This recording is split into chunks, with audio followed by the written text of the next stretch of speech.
it had been a really nice, sunny, a little hot of a day. But out of the blue, while we are at the 20-lane highway in front of the main government offices of Myanmar, it started pouring down, absolutely pouring down. So the umbrellas are out. The weather's a lot more nicer though. We'll have to see what we do about it now.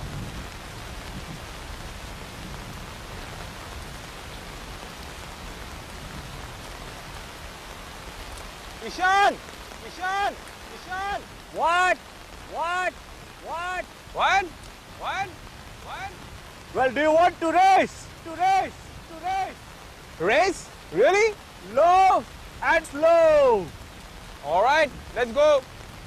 Yeah!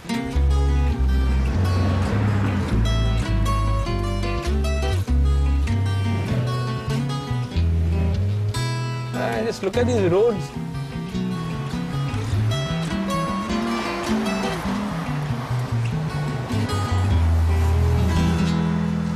Wake up, pretty mama, I'm home.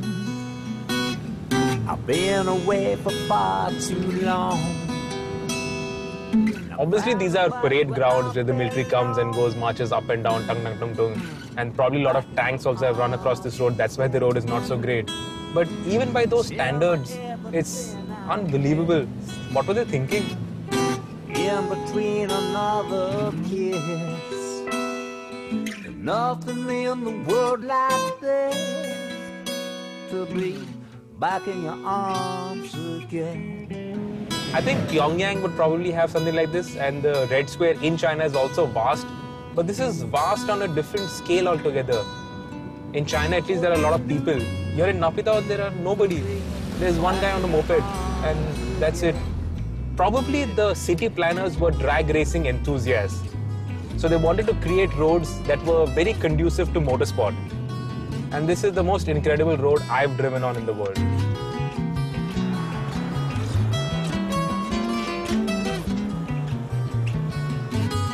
Baby, hold me tight, don't let go. Show me how much you love me so.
By the old Mandalay pagoda, looking lazy at the sea, there's a Burma girl sitting, and I know she thinks of me.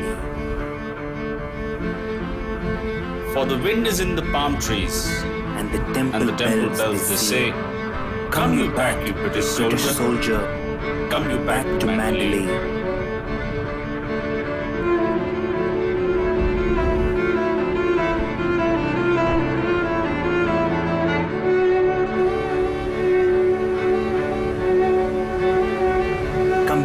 Mandalay, where the old flotilla lay. Can't you hear their paddles chunking from Rangoon to Mandalay? On the road to Mandalay, where the flying fishes play, and the dawn comes up like thunder out of China across the bay.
Suresh, when we signed up for the GLA adventure, I thought we were going to be driving around 6 continents in a couple of nice Mercs. And here we are in the middle of a raging monsoon. Sucker! So the cars have been on a plane, but we've been on a boat. Now we are on a rickety boat in the middle of the raging Irrawaddy in the monsoons. So you remember the emergency procedure they gave us before this, Yes, right? yes. In case of an emergency, Jump. Are they going to serve us a meal also? It's probably going to be fresh. You have to give them that credit. They'll probably just pick one up from here, cook it for you and give it to you. I specified the Southeast Asian non-vegetarian meal. Ah.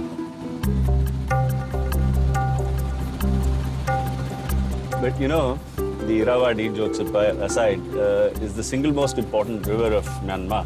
It's actually like the Ganga for India. Huge river, runs almost the length, almost across the country. It is a mighty river. It is a mighty river. It's a broad-chested, flowing river. The monsoon doesn't help. Beautiful. It's beautiful.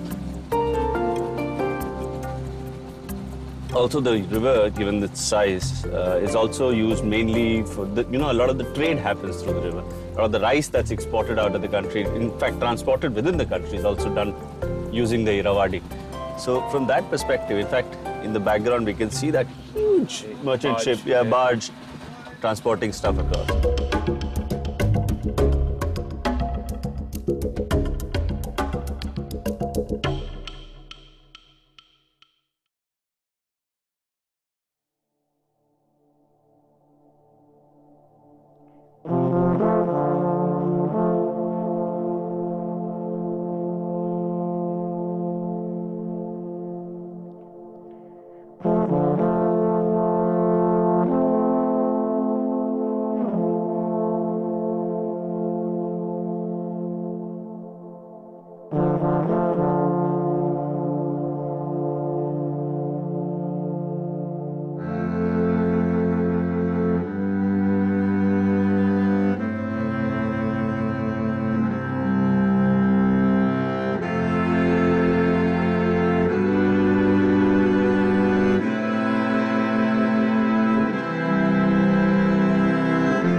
You've heard of the Angkor Wat. You've obviously seen pictures of it.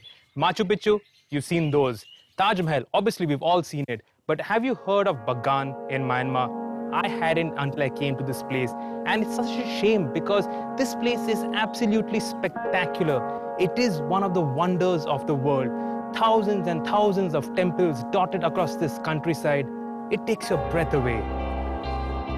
Known as the Valley of Temples, this valley is spread over 26 square miles in Bagan, and at its peak, it had over 4,400 temples constructed by the kings of Bagan between the 11th and the 13th century. Most of the temples here are over 1,000 years old, so it's remarkable that still 2,200 temples remain. They've survived the vagaries of weather, of nature, of the heavy monsoons in these parts, and of course raiders like Kublai Khan. And the temples are beautiful. Because they've been built over a period of 200 years, they have different architectural styles, and it is a visual delight. As one would imagine, with a history as old as these temples have, it's taken a dedicated effort by UNESCO and other agencies to restore them to their glory. A lot of the temples contain statues of the Buddha, and some even contain lovely frescoes. The kings of Bagan, who were the first kings of Myanmar, considered building a temple to be an act of merit. And it's a wonderful thing. And look at what they've left behind for us. these beautiful temples for generations after generations to enjoy. It's spectacular. Spectacular is the correct word because of two things. One, the view you get from this vantage point, and two, the sunrise that we witnessed. It's a sunrise that you'll treasure because you see a lovely view and thousands of temples, and that's something to remember for the rest of our lifetime. An experience of a lifetime. Absolutely. Tonight I'm wrapped deep in the storm. And on that note, it's time to say goodbye. Goodbye to Myanmar, goodbye to the GLA adventure, and hand over keys and driving duties to Ishan to bring back the two Mercs home. I shall be waiting in Pune for the day when both the Mercs triumphantly return back to the factory, back to the place where they were born.